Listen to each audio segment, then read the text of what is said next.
Good lunchtime, everybody. I'm Jackie Bonomo, President and CEO of PennFuture. For those of you that don't know our organization, we are a statewide environmental advocacy organization working on clean air, clean water, and a healthy climate. And I am talking to you today from my home in northeastern Pennsylvania. I'd like to welcome you today on behalf of those responsible for our water, our future, a common agenda for Pennsylvania's Lake Erie watershed. This agenda was released yesterday at a virtual press conference. And in addition to PennFuture, we had help from community representatives from the Lake Erie Regional Conservancy, the Pennsylvania Lake Erie Watershed Association, and the Healing Our Waters Coalition. So this common agenda was shaped over the last 5 months in dialogue with any number of concerned citizens, community activists, organizations, leaders, and technical experts who agree on 3 things. First, that Lake Erie is the lifeblood of their community, and that a clean Lake Erie is the key to unlocking a healthier and more prosperous future for all that live and visit here.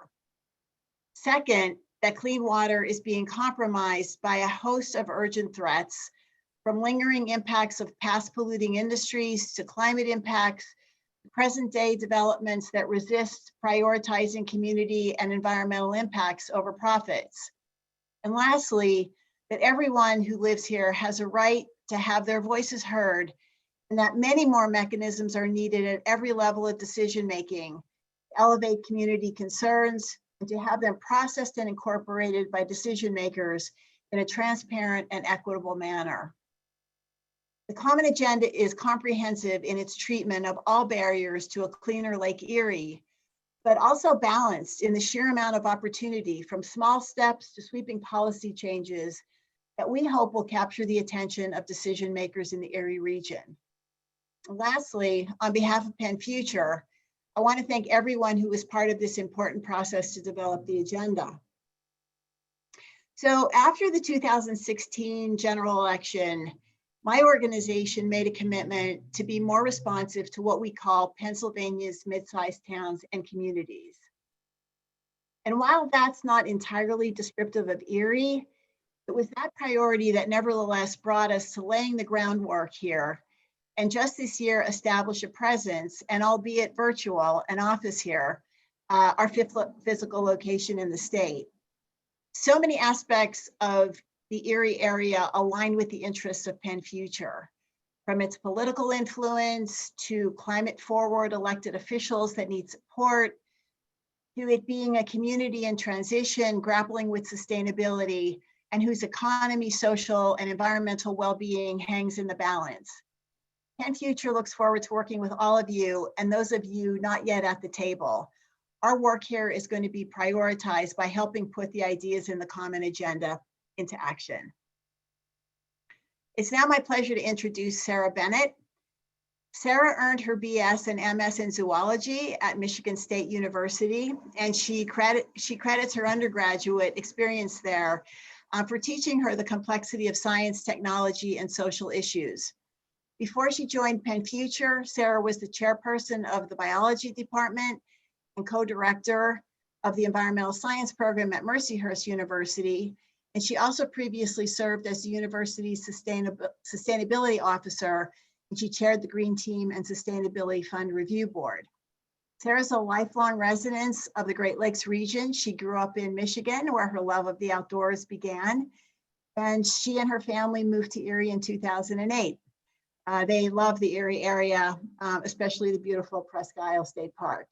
Sarah is now PennFuture's campaign manager for clean water advocacy in Erie, and she's a driving force and driving intellect behind the agenda, and she's going to walk us through many of the highlights in the agenda today.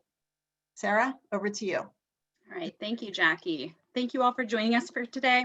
I do want to just point out that we will be taking questions at the end of today's webinar, although because of the Zoom setup, we'll be taking those questions through either the chat or the Q&A section. So feel free to type those in and we'll get to them at the end of today's presentation.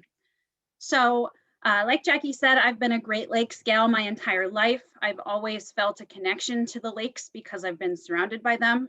Certainly more so in Michigan because it's a peninsula completely surrounded on three sides by water. But so I felt really fortunate to move to Erie 13 years ago and really enjoy having the lake serve as a backdrop to everything we do here in the Erie region. So being hired by PennFuture this spring, I felt really fortunate that my job was now to bring people together to talk about and better protect the water resources that we have here. What better place than Erie, Pennsylvania to have a job related to talking about water every single day. So what I'm going to do today is I'm going to be talking to you about the process for developing Our Water, Our Future, a common agenda for protecting Pennsylvania's Lake Erie watershed. I'll share a little bit about Lake Erie broadly, and then we'll zoom in on our particular little fraction of the watershed. And then I'll give you some details, not all of the details, but a few details about the common agenda that we've put together. If you haven't already, you can access the common agenda on our website. If you go to PennFuture.org and click on our work under Lake Erie, and you go to that section, you'll see the common agenda is posted there. I want to take a minute to recognize that this was not simply an effort by PennFuture. This has been an incredibly collaborative process. As soon as I began with PennFuture this spring, I started reaching out to as many people and organizations as I possibly could think of who are working on water and other environmental issues. The ultimate goal was to establish a group of partners that could help me develop this common agenda. So on the left here, you see the partner organizations. I am going to take a minute to read this just for those of you who may not be able to see it, only because I want to make sure that I recognize them for the excellent work that they've done to help bring this common agenda to fruition. So, and these are listed in alphabetical order. So we have Erie County United, Green New Deal Coalition of Erie and Meadville, Hold Erie Coke Accountable, Keep Erie County Beautiful, Lake Erie Arboretum at Frontier Park, Lake Erie Region Conservancy, Our Water, Our Air, Our Rights, PennFuture, of course, the Pennsylvania Lake Erie Watershed Association, Presque Isle Audubon, Sierra Club Lake Erie Group, the Sons of Lake Erie, and Whole Foods Co-op. Now, these are the organizations that are our partners, signatory partners on the common agenda, but we've had many additional organizations who have helped us along the way, and we are certainly open to adding partners to our list as we continue our work in Erie. I also want to recognize my technical advisory committee. There were 4 local and regional organizations. So we have CRANE, or Community Resilience Action Network of Erie, Pennsylvania Sea Grant, Regional Science Consortium, Western Pennsylvania Conservancy, and then several local scientists, including Dr. Mike Campbell from Mercyhurst, Dr. Chris Dempsey from Gannon University, Dr. Varun Kasarenini also from Gannon, Sam Mason, Sam Newtile, and Adam Simpson, all from Penn State Barron. And then finally, I want to recognize our social justice reviewers. We wanted to make sure that our calls for racial justice were as strong in this document as they possibly could be, especially given Erie County Council's resolution of racism as a public health crisis. So we wanted to make sure, because we wanted to make sure that that call was as strong as possible, we asked Erie County United, Green New Deal Coalition, and U.S. Committee on Refugees and Immigrants in Erie to review this document from a social justice aspect. And the document is much stronger based on their feedback. So thank you very much to this incredible team. Like I said, if you're on the call and you have an organization or you're just a person who would like to get involved, please email me, and I'll share my email at the end of today's presentation. Before I move any further, I wanted to share some photos that have been shared with me over the summer. just so that we can recognize why water is so important to us in the Erie region. From playing on the beach of Lake Erie at Presque Isle State Park, to the wildlife that we can see all over the region, fishing in a creek with families, or we even draw people from all over the world to fish in our creeks and Presque Isle Bay and our lake. And then we have the Brig Niagara, as well as lots of other boating and opportunities and a commercial fishing port as well. So I just wanted to give you a few, this is what I think of when I think of water in Erie. All right, so now we're going to get into some details here about Lake Erie. I recognize that not everyone on the call is from the Erie area, so I just want to give a few facts here.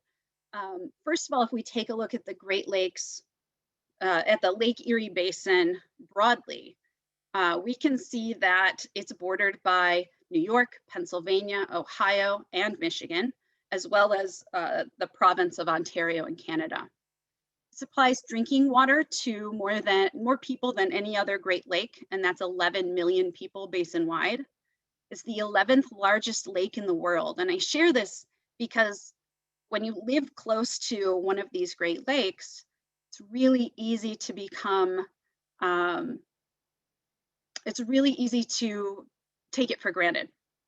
So 11th largest lake in the entire world. It supports the greatest number of farms of any other Great Lake. It's also the shallowest and warmest of the lakes and most biologically productive. Those last three bullets are some of the major contributing factors that also lead Lake Erie to have an issue with harmful algal blooms. And we'll talk about that a little bit later. And then finally, although it may not feel like it in the winter up here in Erie, our lake does moderate the climate near the lake and allow a fruit growing region. And we know in Erie that that's also important to our wine country. If we zoom in and take a look at Pennsylvania's portion of the Lake Erie watershed, and take a look at the map that was so graciously put together by Pennsylvania Sea Grant for us, the watershed is outlined in red. The streams, the tributary streams that run into Lake Erie and Presque Isle Bay are in blue, and their sub-watersheds are outlined in yellow.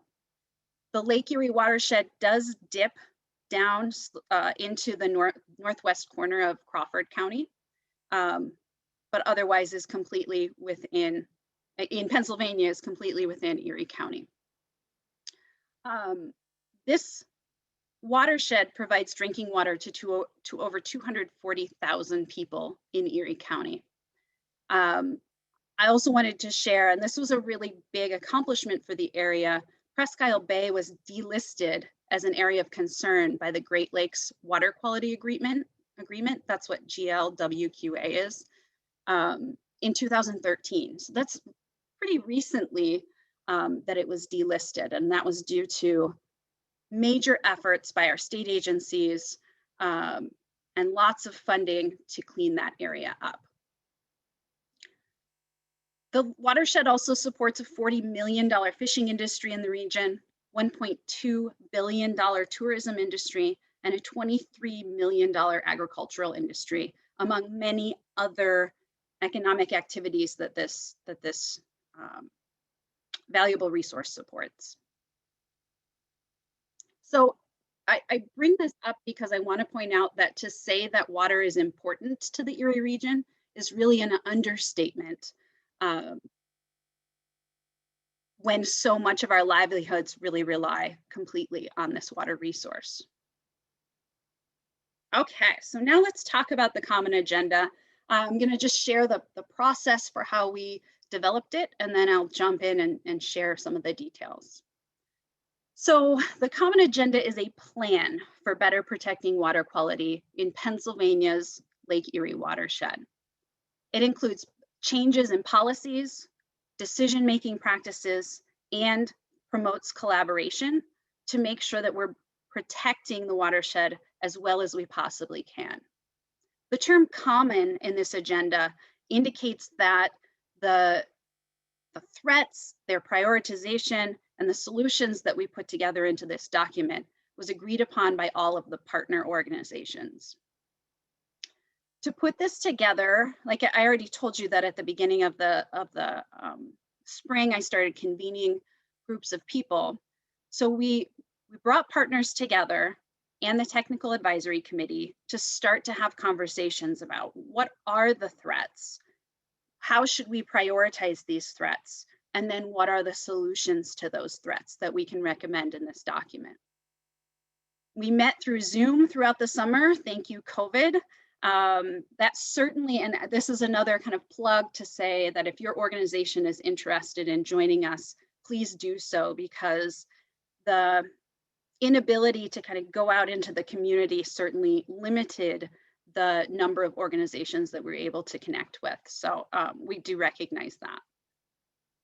I've already said we identified the threats and solutions, and then throughout the fall, we wrote and revised the document and also sent it through our social justice reviewers, again, to make the strongest call possible for racial justice reform as well. So the Common Agenda is a comprehensive and pretty lengthy document. It's 50 pages long. In order to make it more readable and easier to consume the information, and hopefully easier to use as a resource moving forward, it was split into 9 parts. So the very first part, and we purposefully put this up at the top, right at the beginning, is addressing racism and environmental justice. We will never have a sustainable community until all Erie County residents, regardless of race, ethnicity, gender, ability, or any other difference, are treated equally and have equal opportunities. As we were putting this agenda together, I already mentioned Erie County declared racism as a public health crisis. I strongly recommend that all Erie County residents read the resolution to see just how stark the health disparities are between the county's people of color and those who are white. We also know that environmental degradation and pollution disproportionately impact people of color. We saw this locally with issues surrounding Erie Coke Corporation, and I'll talk about that with just the next slide. Part 2 is adequately funding water protection. Part 2, reduce water pollution and flooding due to surface runoff. Part 4, we have improved resilience to climate change and extreme weather. And I want to point out, I would not normally read these bulleted lists here, but because I'm not going to be going through every single part, I just want to make sure that I at least give attention to the parts that are there at this time. Part 4, I don't remember if I said this, but improve resilience to climate change and extreme weather. Part 5, we have limit the damage caused by plastics and fossil fuels. Part 6, control invasive species in the Lake Erie watershed. 7 is address legacy pollution and promote a more sustainable future. 8 is increase collaboration between community organizations, businesses, and government. And finally, part 9 is federal level solutions to Great Lakes threats. I'm going to dive further into parts 1 and then 3 through 7, and we'll leave parts 2, 8, and 9 for you to peruse. Although, once you do, feel free to reach out if you have questions. Okay, I was getting a little ahead of myself before when I started talking about addressing racism and environmental justice. So I think I had just said that locally we saw this with issues surrounding Erie Coke Corporation. Among other things, the company was emitting illegal levels of benzene, which is a carcinogen, that most directly impacted Pennsylvania Department of Environmental Protection, environmental justice areas. You take a look on the right here, you'll see a map with the environmental justice areas highlighted in pink. I've also given the definition here. Pennsylvania DEP has defined an environmental justice area as an area that has 20% of people living in poverty and or 30% or more people who are minorities. And so you can see that we have quite a few of these communities in the Lake Erie watershed. And the Erie Coke Corporation most directly impacted an environmental justice area. The block, specifically the block group that is directly adjacent to Erie Coke Corporation had a 49% poverty rate, and 54% of the residents are minorities. Also, I wanted to point out, and I learned this as I was researching for this common agenda, in Erie's historically redlined neighborhoods, a recent study found that they are 2.93 degrees Celsius warmer than non-redlined neighborhoods. That was during the study session. So this provides evidence that a warming climate is going to disproportionately impact historically burdened communities. So, and this is going to be, how I talk about this throughout the webinar. I'll briefly introduce each of the issues and then talk about some, though not all, of the recommended solutions. So one of the recommended solutions that we have in the Common Agenda is developing an Erie County Council Environmental Justice Committee. And that committee would monitor environmental impacts of county businesses and other activities, especially examining their impacts or potential impacts on environmental justice communities. And then also developing policies to deal with any issues that arise, especially repeat polluters, as we saw with Erie Coke Corporation. We also have several recommendations at the municipal level, but basically the goal at every level is to develop more inclusive and collaborative decision-making processes to ensure that all stakeholders have equal seats at the table. It's only through inclusive and collaborative processes that decisions can raise all boats and lead to sustainable communities. I'm going to skip part 2, as I mentioned, and move on to part 3. So part 3 is reduce water pollution and flooding due to surface runoff. The partners and I determined that surface runoff, and we defined that as stormwater runoff, agricultural runoff, and sewage from septic systems and other infrastructure issues, were the largest threat to clean water in the Lake Erie watershed. For those of you who may not be familiar with this, when it rains or when snow melts, water runs over the surface and picks up pollutants along the way. Those pollutants include, as the list shows here, fertilizers from agriculture, but also from our lawns and our businesses, pesticides, salt from de-icing, litter, sewage and animal waste, as well as vehicle pollution. We can see this represented on the pictures on the right. So when it rains or snow melts, we see the water run off over the surface, and then it drains into storm drains if we're in urban areas. Now, one common misconception is that those storm drains then take water to the wastewater treatment plant to be cleaned, and then nice pure water goes back out into Lake Erie. And that's not the case. Instead, storm drains actually lead water directly into our local streams or into Presque Isle Bay or Lake Erie. And so surface runoff supplies pollution directly into our waterways without any type of filtration, unless we take steps to fix that.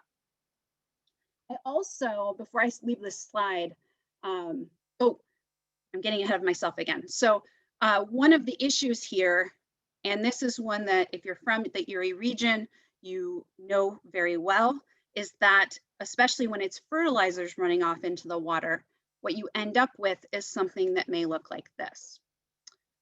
This is a harmful algal bloom. Well, this is an algae bloom, and then we would test to see if there are toxins being produced, and there most likely would be. The problem here is that adding fertilizer to a body of water under specific environmental conditions that we especially see in the summer and warmer months is going to cause algal blooms. The issue there is that some of the cyanobacteria that are part of that bloom are going to produce toxins that can harm or kill fish, they can harm or kill our dogs, and they can harm human health. So these blooms and the toxins that they produce lead to beach closures and swim advisories. And so in that way can also have major impacts on our local tourist and fishing driven summer economy. And then finally, before I leave this slide, I want to point out that rapid runoff during extreme rain and snow events can also lead to flooding and stream erosion. Our stormwater infrastructure and excess impervious surfaces like roads, sidewalks, and parking lots contribute to this rapid movement of water and later degradation in our waterways. So again, what can we do about this? The good news is that nature does a really good job of helping us out here if we let it. So one of the things that we can do, and this is actually the cheapest thing that we can do, is to protect our open spaces through zoning and ordinances. That includes protecting existing wetlands, wooded areas, riparian zones that surround streams, and developing tree management programs that encourage mature trees that will help pick up some of that water and slow it down and filter it as it goes. The other thing we can do to use the concept of how nature does this is to install green stormwater infrastructure. So green stormwater infrastructure, and we see a picture of this over on the right. This is actually from Pittsburgh when I visited there a few years ago, is that it uses plants and open space to reduce runoff. The plants also filter that water before it gets into our waterways. And this green stormwater infrastructure can hold water, a lot more water than just, well, no water is held by impervious surfaces. So these can hold water and slow it down and therefore reduce flooding. So these are just a few of the solutions that we recommend in the Common Agenda. And there are many other solutions presented there as well.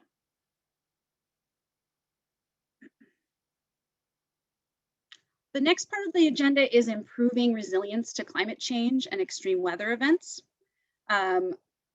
Erie has been named by Climate Central to be the 8th fastest warming in the city, or I'm sorry, in the US. Along with that, we've already seen increased precipitation, extreme rain and snow events, and several other things have already happened and are expected to continue to happen. We've also seen really high water levels and the erosion that brings. So Eric and Teresa Guerin sent me this photo from, I think it was from last year's high water levels and the erosion that was experienced by a local resident. You can see how high the water is and how much of this resident's land has been washed away. Also, the picture on the bottom here is a picture of my husband hand shoveling the snow during our Snowmageddon Christmas event a few years ago. Those types of extreme events are expected to continue into the future. And so as far as recommended solutions go, the county as well as Crane are working to develop a climate action plan for Erie County. So we can increase efforts and get that action plan put together. That's one of the recommendations. County tree management program and green stormwater infrastructure as well will help us pull carbon dioxide out of the atmosphere, but also better manage increased rain events and flooding. I know that I want to make sure that I leave time for questions at the end, so I'm going to skip a few of my bullet points here. But before I leave this part, I do want to mention that at the state level, efforts are underway for Pennsylvania to join the Regional Greenhouse Gas Initiative, or RGGI as we call it. And this is going to be a great way for the state to reduce emissions and also generate funding for additional emissions reductions and other programs. Part 5 is to limit damage caused by fossil fuels and plastics. There are abandoned and orphaned wells across the Commonwealth. There are 163 known wells, abandoned or orphaned wells in Erie County. PennFuture published a green stimulus and recovery platform for Pennsylvania this summer. And in there, we call for using well plugging as a way to get people back to work. And so we call for the state to invest in plugging the known wells that exist. If that's the case, then Pennsylvania then Erie County would get just over $8 million to be able to plug those wells. Also among the threats to water quality, in the past, salt brine was applied to dirt roads in the county. And that brine was from conventional and also fracking drilling. The issue there is that it's not just salt water that comes out, it includes heavy metals and also radioactive material. That practice is currently banned, but there's a moratorium on that practice, but it's not permanently banned yet. Also in the Erie region, we have many plastic pellets that are delivered to the region, especially by rail car. If you take a look at the top picture on the right here, you'll see a pile of plastic pellets just outside of a rail car that's brought them into Erie County. As soon as it rains or snow melts, those pellets are going, well, and when the wind blows, because they're very light, they're going to go right into our waterways. And we know that they're getting onto our beaches at Presque Isle State Park as well. And then finally, this image of Erie Coke site on the bottom kind of tells it all. You can see how black the site is. That's all due to decades of coke being processed, decades of coal being processed into coke at this plant, and also take a look at its proximity to the lake. So these are threats that exist due to fossil fuels and plastic. So as far as solutions go, we'd like to see state level legislation to control plastic pellet pollution. These efforts are happening around the country, so we'd like to see that happen in Pennsylvania as well. I already mentioned plugging wells and making sure that Erie County gets its fair share of the funds for that. We'd like to see the moratorium on brine become permanent. And we'd also like to see, again, at the state level, for drilling waste to be defined as hazardous waste. Part 6 then is controlling invasive species in the Lake Erie watershed. The characteristics of the region that allow it to thrive, including railways, tourism, fishing, and its commercial port, actually also make it really easy for invasive species to become established in the area. It turns out that both aquatic and terrestrial invasive species impact water quality. I think the aquatic invasive species are easy to see the connection, but terrestrial invasive species also impact water quality. So on the right here, you see zebra mussels. They're an invasive. They eat a ton of plankton, pulling it away from other native aquatic organisms, and also contribute to increases in cyanobacteria that contribute to harmful algal blooms, like I talked about earlier. Also around the area, pretty much everywhere you go, you can see Phragmites, or the common reed. It's everywhere. If you ever want an image of what an invasive species is, just look at the side of the highway and you'll see Phragmites waving in the wind there. So Phragmites is a good example of a terrestrial invasive species that can impact water quality. They basically take over entire swaths of land and keep preventing native plants from being able to establish there. And then one more example of a terrestrial invasive that we have a ton of around here, up here in Erie, is the Norway maple.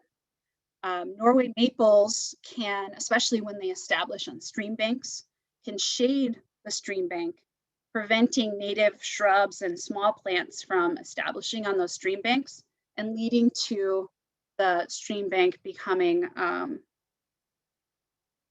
causing the stream bank to become less stable. And that is then going to increase erosion and sedimentation further down the water, down the stream. So in the Erie region, we're actually really fortunate to have a lot of state agencies and their local partners who are working to fight invasive species. But invasive species are such a huge issue that they can't do this alone. They have already put together the Lake Erie Watershed Cooperative Weed Management Area Plan. That's quite a mouthful. But they need partners. We really need an all hands on deck approach to addressing invasive species in order to get ahead of them. And really, the key is to prevent the establishment of invasives before they become widespread. It's a lot cheaper to keep them from establishing than it is to address them after they have. At the state level, we'd love to see a watercraft inspection and decontamination, or WID program. The National Sea Grant Law Center already has model ordinance language about this, for this. So it would, some of the work has already been done. And then finally, the last part of the common agenda that I wanted to mention today is addressing legacy pollution and promoting a more sustainable future. So Erie's industrial past and its pollution are well known in the area. Many sites have been cleaned up, but new sites requiring cleanup are still emerging. Again, Erie Coke Corporation is a good example of this. After years of violation that disproportionately impacted people of color, again, as I've already mentioned, the company finally closed its doors in 2019. The EPA is now on site. It's beginning the cleanup process, but it's important to note that that process is being paid for by taxpayer dollars. The Erie region needs to make sure that we learn from these situations and hold existing companies accountable for their pollution while avoiding welcoming new polluting industries in the future. I also want to mention that the Great Lakes Water Quality Agreement has a list of 8 toxic chemicals, and really it's toxic chemical categories of mutual concern. In our area, mercury and PCBs are pretty well established concerns. For example, Conneaut Creek has a fish consumption advisory for mercury, and then Presque Isle Bay has a fish consumption advisory for PCBs. And then we have PFAS, which is an emerging chemical. It is already listed as a chemical of mutual concern, but it's emerging as more of a concern nationwide.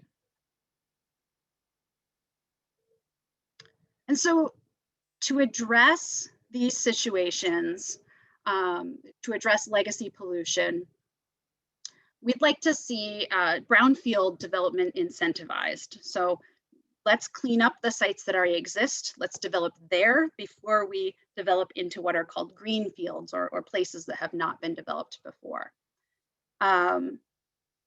Let's utilize brownfields. I want to point out that a lot of these solutions are not mutually exclusive.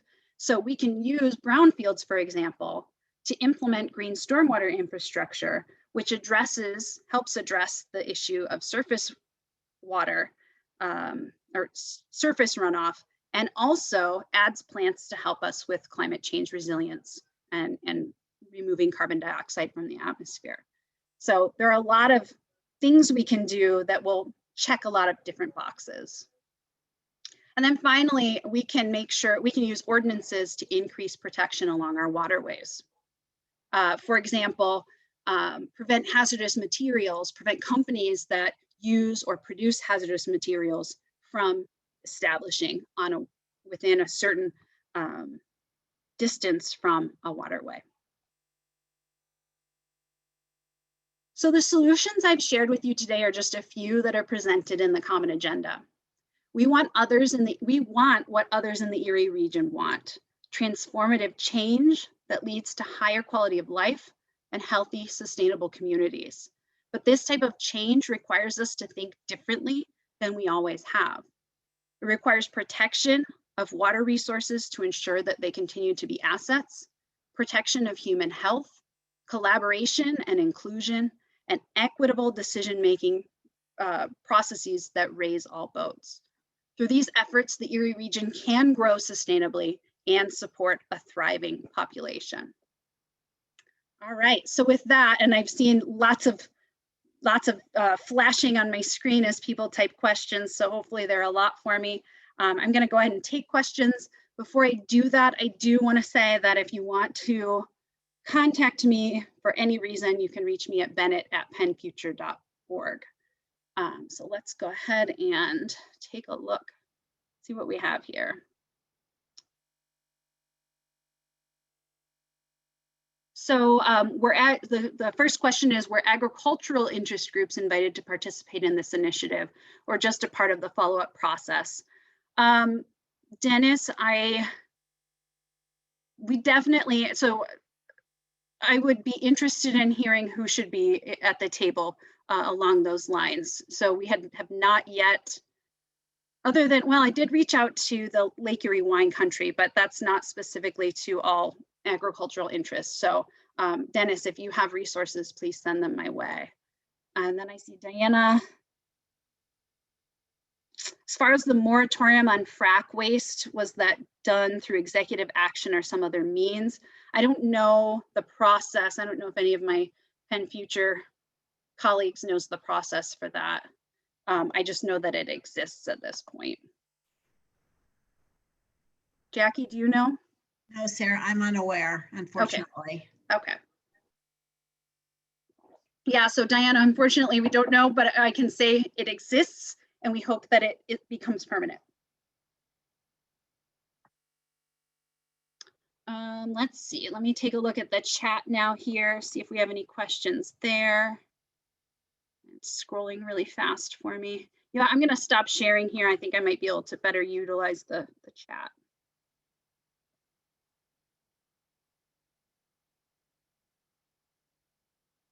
Will the slides, we're recording. I certainly can share the slides. That I don't have any problem with that if you want to reach out to me. Lots of thank yous, that's great.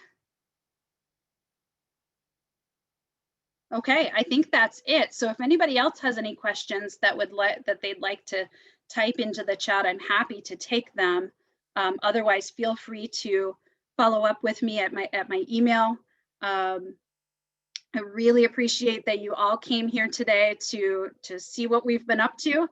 And if you want to join in the efforts, we are happy to have more people on board. The more the merrier. Sarah, you've got one more question. In the Q&A? Yep.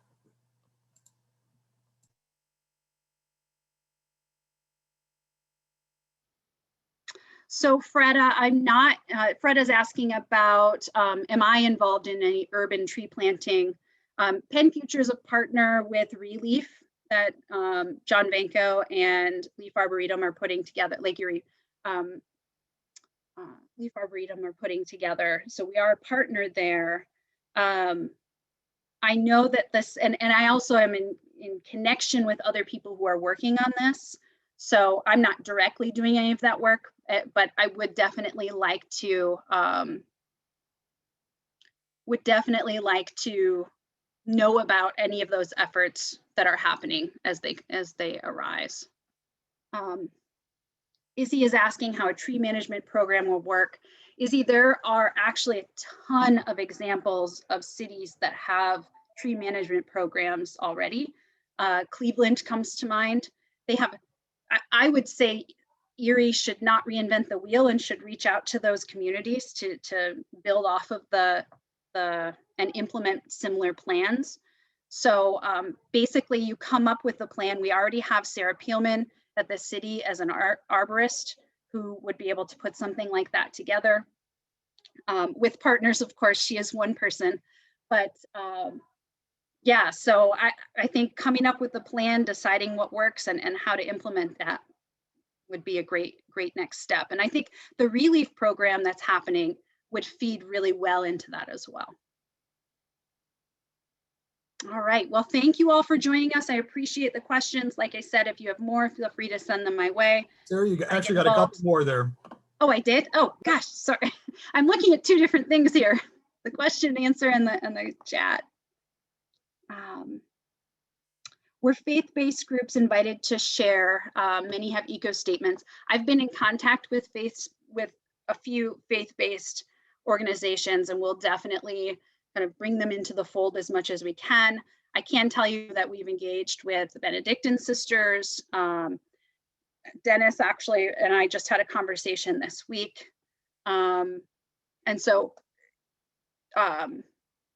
we didn't have faith-based groups on the partners. Again, the only reason for that is just because with COVID, we weren't able to reach out to as many groups as we could.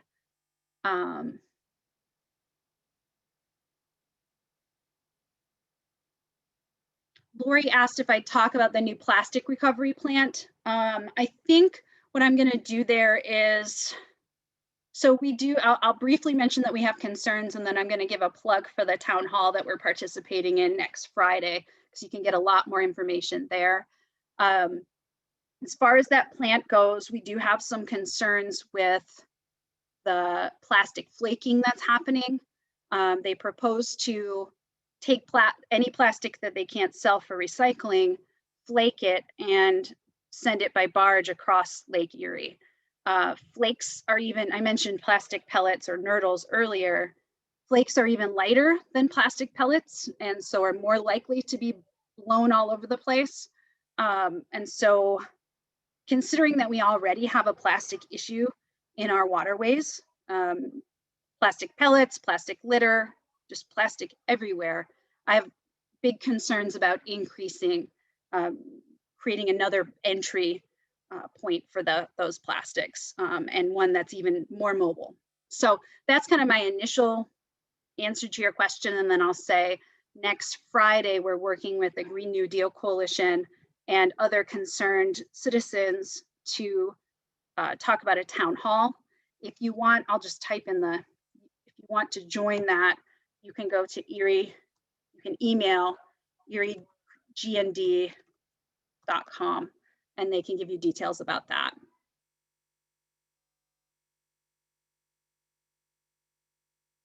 Diana asked about the invasive, that's Phragmites. It's also called the common reed. It's really tall up in the air. It's a really tall plant, waves in the air. You can see it pretty much everywhere. Fred, I don't have a good question for you right now, or a good answer for you with your question. I think it's pretty in-depth about wooded areas when owners apply for variances and rezones. My initial answer to that question is we need to avoid variances. You know, we need to stick to the zoning that exists because it exists for a reason, and avoid variances and maybe explain to people why that zoning exists, and explain why a variance can't be had. You know, I think people want to do whatever they want with their land, but we've reached a point of kind of no return with the environment, and we have to start taking care of it. And variances are one of those things that allow people to get around the rules. So, all right. Did I answer? Travis, you're going to stop me. Are there other questions out there that I haven't answered? Looks good, Sarah. Okay, great. Thank you all again for coming. I look forward to hearing from you and working with many of you.